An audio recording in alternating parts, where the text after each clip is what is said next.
আপনারা অলরেডি জানেন যে আমরা 48 ঘন্টা একটা আলটিমেটাম দিয়েছিলাম শাহবাগ থানার প্রতি, তো যেখানে হচ্ছে আমরা এক্সপেক্ট করছিলাম যে আশানুরূপ অগ্রগতি দেখব। তো কিছু অগ্রগতি ছিল কিন্তু পুরোপুরি সেটা আশানুরূপ না। বিশেষ করে যেহেতু আজকে পঞ্চম দিনে আমরা আছি, যে সাম্য হত্যার এখনও যারা মূল হোতা, যারা পুরো গ্রুপটা ছিল, পুরো গ্রুপটাকে এখনও ধরা হয়নি। তো স্বরাষ্ট্র উপদেষ্টা আমাদেরকে আশ্বস্ত করেছে যে ডিবিতে ডিটেকটিভ ব্রাঞ্চে হচ্ছে ইনভেস্টিগেশনটা ট্রান্সফার করা হবে। এর পাশাপাশি ল মিনিস্ট্রি থেকে জানানো হয়েছে যে এটা স্পেশাল ট্রাইব্যুনালের মাধ্যমে এটার বিচার ব্যবস্থা করা হবে। তো আমরা কিছুটা আশ্বস্ত হয়েছি, কিন্তু এখনও পুরোপুরি না।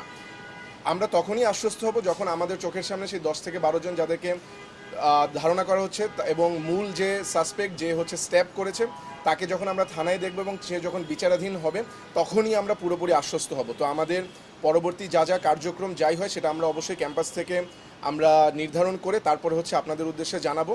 তবে আপাতত আমরা যেই প্রগ্রেসটা দেখতে পাচ্ছি বা হচ্ছে সদিচ্ছা যেটা দেখতে পেরেছি আমাদের মাননীয় স্বরাষ্ট্র উপদেষ্টা থেকে, সেটা থেকে আমরা এক্সপেক্ট করতে পারি যে সাম্যর যারা খুনি তারা ইনশাল্লাহ দ্রুত সময়ের মধ্যেই তারা গ্রেফতার হবে এবং বিচারের আওতাধীন তারা হবে।